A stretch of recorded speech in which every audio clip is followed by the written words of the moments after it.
Hubungan orang tua dengan anak harus hubungan karena Allah. Ketahuilah bahwa orang durhaka kepada orang tua adalah dosa yang amat besar. Disebutkan oleh Nabi, kullu dzambin yuakhirullahu 'uqubatahu yaumal qiyamati illa 'uquqal walidaini fa innallaha yu'ajjilu fid dunya qabla al-mamat.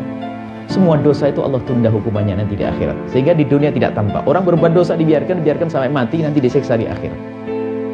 Kecuali durhaka kepada orang tua. Yang durhaka kepada orang tua akan diberi oleh Allah hukumannya di dunia sebelum di akhirat. Hati-hati. Di dunia sebelum di akhirat. Tidak akan beruntung orang yang menjalani hidup dengan berdurhaka kepada orang tua. Apakah pernikahan yang diambilnya, ataupun pekerjaan yang diambilnya, atau tempat tinggal yang dipilihnya. Tapi kalau dengan menyakiti orang tua, dia daftar sengsara. Tidak akan bahagia orang yang menyakiti orang tuanya, durhaka kepada orang tua.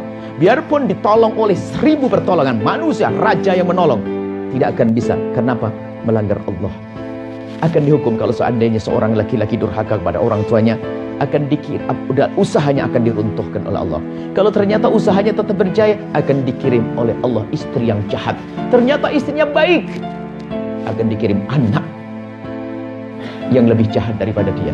Ternyata anaknya baik, tunggu, akan ada kezaliman yang datang kepadanya nanti. Sebab kalau durhaka kepada orang tua harus dibalas di dunia sebelum di akhirat. Kalau Anda ingin menemukan keindahan dalam hidup, mulailah dari berbakti pada orang tua. Baik-baik dengan orang tua. Mencintai orang tua. Bagaimana hati kita dengan orang tua kita? Orang tua adalah orang tua yang setiap saat memikirkan keadaan kita. Ibunda kita, ayahanda kita. Maka siapapun yang menjalani hidup dengan menyakiti orang tua, tidak peduli kepada orang tua, dia daftar sengsara. Biarpun katanya suaminya adalah orang kaya raya yang pelembut hati, tidak akan bahagia. Maka ini adalah bentuk kasih yang sayang diajarkan Nabi. Sehingga di dunia pun indah kita dengan ibunda kita, indah dengan ayahanda kita, indah. Durhaka kepada orang tua, oh mengerikan.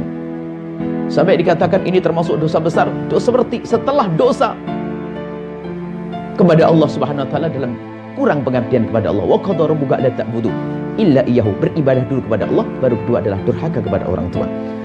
Cuman kadang tidak kita sadari. Kalau secara akal semuanya tahu kok. Kalau seandainya ada ujian di kelas bagaimana hukum berbakti kepada orang tua, semuanya menjawab hukumnya wajib. Bagaimana hukumnya ngomong kasar sama orang tua, hukumnya dosa. Itu kan ilmu di otak kita. Akan tapi sudah ke hati kita merasakan ilmu itu, sehingga kita bisa menjadi orang yang lembut kepada ibunda kita. Sampai dikatakan oleh Rasulullah bahwa jika engkau berbicara dengan ayahandamu atau ibundamu, lalu engkau dekatkan mulutmu ke telinganya sehingga beliau tidak perlu menengokkan kepalanya kepadamu, itu lebih bagus daripada jihad di jalan Allah. Ngomong sama orang tuanya teriak, tidak. Model apa ini? Ahli sorga model mana itu? Kalau seandainya ibundamu dan ayahandamu berbicara, coba segeralah bergegas untuk mendekatkan telingamu ke bibir ibundamu, sehingga ibundamu tidak perlu mengangkat suara. Beliau sudah sepuh, sudah tua, indah.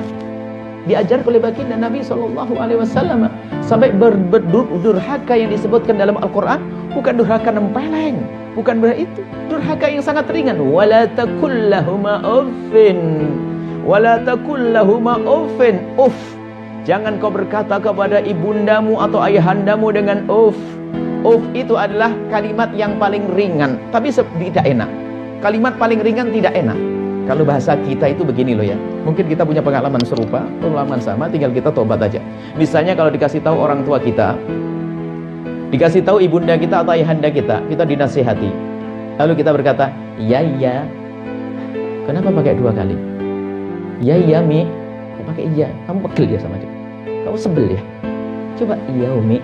"Ya, Umi sayang." Kan enak. "Iya ya." "Iya ya." Hati-hati. Itu loh uff. Atau kalau dikasih tahu orang tua, nggak dengar, iseng. Padahal kalau suara ibunda kita adalah suara surga. Kalaupun beliau marah, diam.